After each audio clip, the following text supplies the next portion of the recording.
《藏海传》里面的藏海是不是有点像《琅琊榜》里面的梅长苏？我怎么感觉肖战有一点越来越像胡歌了呢？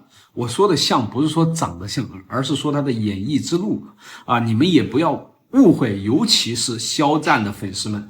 我知道啊，肖战是很多90后、95后、00后的超级偶像，对吧？他是超级顶流，长得也是超级好看。但是胡歌也是出道即巅峰啊，他也是一直是超级顶流20几年了，他可是我们80后的青春偶像，男女通杀的。我今天在这里聊，我们并没有拉踩的意思，其实我很开心能够看到类于啊，就是说90后啊，有像胡歌这样的超级偶像。我为什么会这么讲啊？因为你看啊，《琅琊榜》是2015年10年前播出的，而且也是古装权谋，而现在是2025年，那个时候啊，胡歌33岁出演的是这部《琅琊榜》巅峰之作，可以说是封神之作啊。然后现在的肖战也是33岁，而且也是超级顶流，说不定他现在比胡歌还要火。但是在我看了啊，像我这种啊上了年纪的80、90、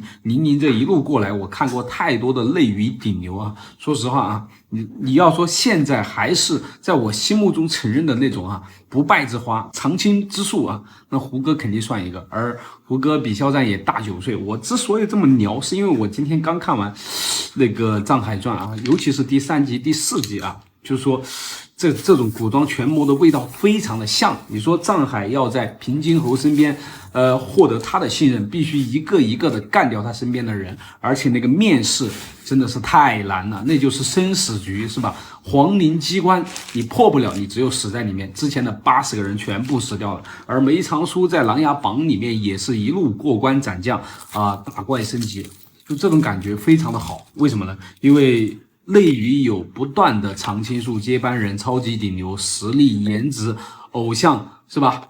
流量兼具的男演员真的很少。而且肖战他的长相和胡歌一样，都属于那种非常的一眼帅的那种，而且都是正能量的长相，可塑性非常的强。你看一下之前魏无羡的夷陵老祖，是吧？他饰演的那个后期藏海的眼神变化，都可以看出来肖战的可塑性非常强。为什么会有央视央妈官媒为他站台？那是有原因的。我就是想啊，有没有胡歌粉、肖战粉统一一下，那就太好了。比如说我就是。你想不想知道曹公公从他义子胸膛里剖出来的那团纸条上面到底写了什么？我告诉你，平津侯以窥之纳物，卑职假意投其以探消息，若卑职生死，则其不可信。大概意思就是平津侯好像已经得到了那个东西，那个东西什么大家都知道，鬼血，是吧？我假意投诚，然后来打探那个鬼血的去处，如果我不测被他杀掉，那他将不再可信。这是藏海带陆进写的仿他的笔，这就是为了瓦解那个曹公公和那个平津侯联盟。其实还有第3个人。你说这一集我看那个曹公公那个出场架势，好像有天子出行的感觉，是吧？出来的时候连平津侯都要示意作揖，是吧？向他表达敬意，然后两边锦衣卫也不叫锦衣卫啊，都尉师，就是那个明朝那个西厂锦衣卫的感觉，是吧？而那个曹进贤就有一点厂公，是吧？魏忠贤9000岁的感觉。但是我认为这部剧里啊，这个曹进贤还没有达到9000岁的水平，因为那个面具人，我认为比他估计还要牛逼一点。这3个人都坏，但是曹进贤到底为谁所用？你说他一个公公，他要一统江山干嘛，是吧？他最多只能收义子。哎呀，那个压迫感，就说让我感受到这个曹公公啊，比那个平津侯还要难搞。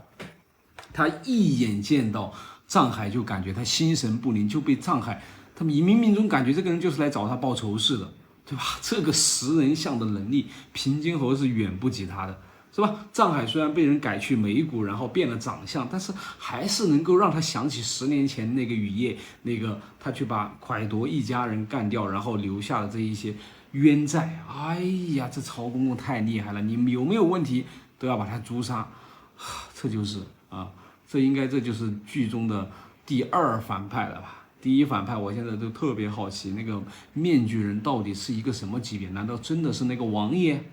那除了王爷，谁能在这个天子红人曹公公或者平津侯上面更上一层呢？或者压着这两人呢？啊，这真的是高端局啊！这个电视剧真是高端局，一物比一物更难降，更难搞定。藏海呀，肖战的《藏海传》到底有多让人上头？什么又叫做献色式的演技？你问一下看完第6集和第7集预告的观众，你就知道了。不知道有多少人啊，走进去的时候是 VIP， 走出来的时候就已经是 SVIP 了。我也不知道有多少姐妹儿跟我一样啊，刚开始看了3集，忍不住开了个 VIP， 接着再忍不住开了个 SVIP， 甚至有姐妹儿喊道啊 ，SVIP 都满足不了她要提前超点，全部点完。没事啊，好饭不怕菜晚。看完最新的5、6集，让我感受到藏海的敌人真的是太可怕了，太残忍了，太残暴了，舍泄人心啊！拉拢不成就要想办法置藏海于死地，让他去修皇陵，成了殉葬，没成那也是死罪。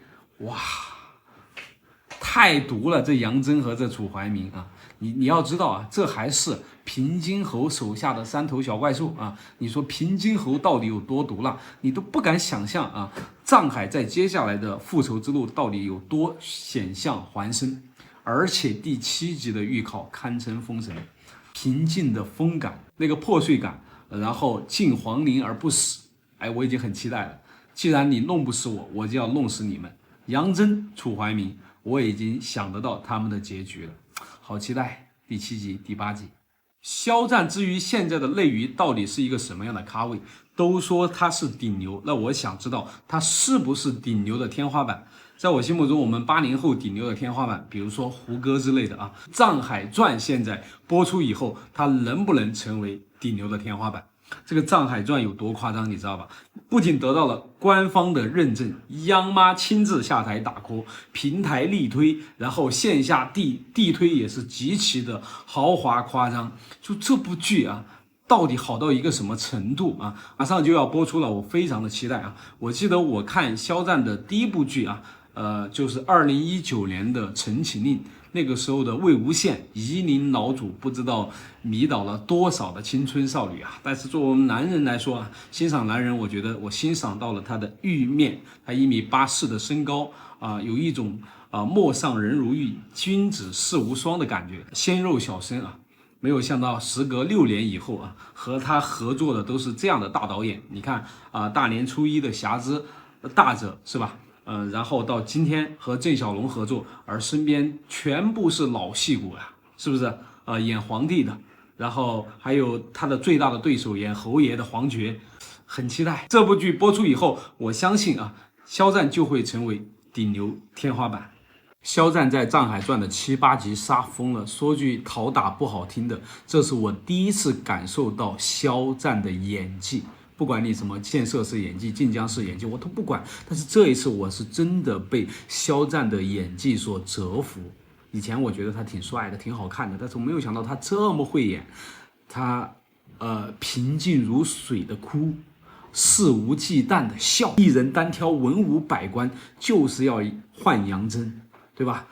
那个眼神，那个抬眸，对吧？那个平静的斜视，然后和杨真换的那一下。那一刻有视死如归，但是也有拿捏杨真胸有成竹，就是心智坚定的那一刻，太神了！用阳谋复仇，阴谋绝绝子。还有一点就是在马车和平津侯的那一段，做小伏低，展现出非常的怕死，非常的惧怕平津侯，但是进而展现出自己的桀骜不驯和野心。平津侯那句话说的很对啊，与其养一群猪，不如养一匹狼。